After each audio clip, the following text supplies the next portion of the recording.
Si on doit aller bien au-delà de Loupiac, qu'est-ce que pouvait être un code de l'urbanisation en milieu rural? On était déjà, avec Targon, par Targon, dans ce type de réflexion-là.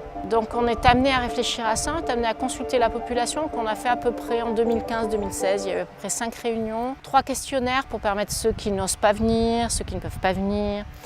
Donc on sait qu'on a touché une grande partie de la population. Et pour nous, c'était aussi, je dirais, au-delà des élections, de se dire qu'on a une légitimité pour intervenir sur ce terrain-là.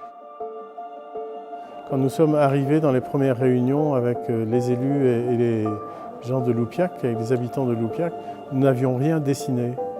Et nous avons écouté de telle manière de comprendre l'ensemble des enjeux qui étaient liés à l'aménagement de ce secteur. Mais aussi, nous avons aussi écouté l'aménageur qui avait bien sûr ses propres intérêts dans ce dialogue en commun.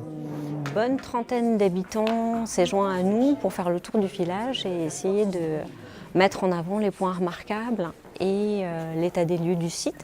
Cette démarche s'est prolongée par une restitution à la population en suivant, pour être sûr qu'on partageait bien les mêmes objectifs. Et régulièrement, il y a eu des réunions dans lesquelles les habitants ont pu regarder, analyser, poser des questions, réagir, donner des idées.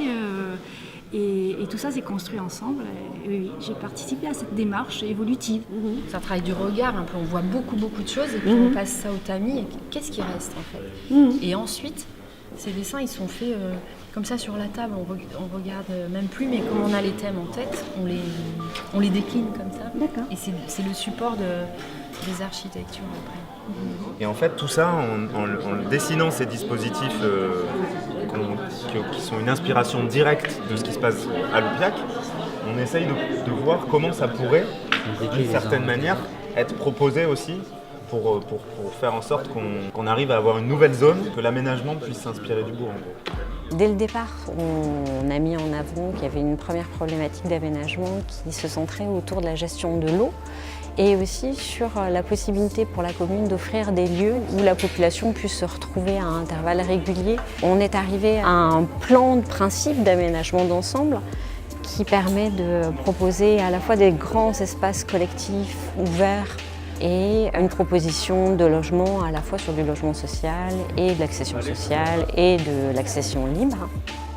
Et en fait, par cette discussion et par cet appel à l'intelligence collective, on réussit à apporter des réponses qui peuvent être appropriées par tout le monde et qui peuvent peut-être aussi être appropriées aux usages à venir sur ce site.